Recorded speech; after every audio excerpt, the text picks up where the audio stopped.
Виждате ли, драги зрители, какво е положението? Аван с кърца. Рибата е вътре. В момента съм и оператор, и тон режисьор, и продуцент на продукцията, и в главната роля на рибаря. Чувате за какво става въпрос? Кордата свири, аван с кърца. Това е поредното шаранче от днешния 23 юни 13 година. Виждате за какво става въпрос. Няма да влизам във водата с кепа, тъй като мога да изпусна iPhone във водата и рибата ще ми излезе много скъпо. Оп! Ай, моето момче, не там, не там. Не там, айде.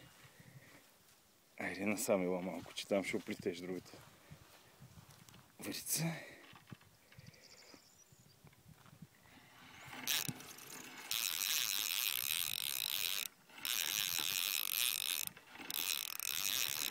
Вземи въздух. Така. Това е някакво тикенци малко пак. Пак малко тикенци. Много борбен е шарана в този планински язовир. Не се дава. На батко тикенцето. Нещо за перката се оплело. Иска да отрежи кордата. Това е една защитна реакция на шарана. Винаги, когато е закачен, се завърта така, че с горната перка иска да пререже кордата. Ето го. Така, сега ще го откачим и ще го пуснем във водата. Чакайте, ето е така. Оп. Стой мирен, стой мирен. Стой мирен, съм да гепа куката.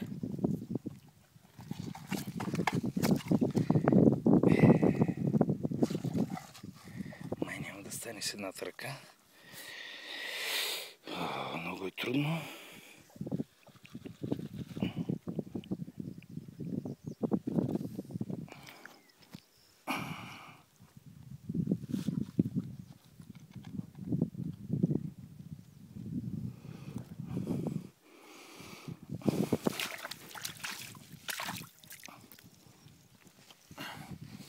Ето виждате го шаранчето.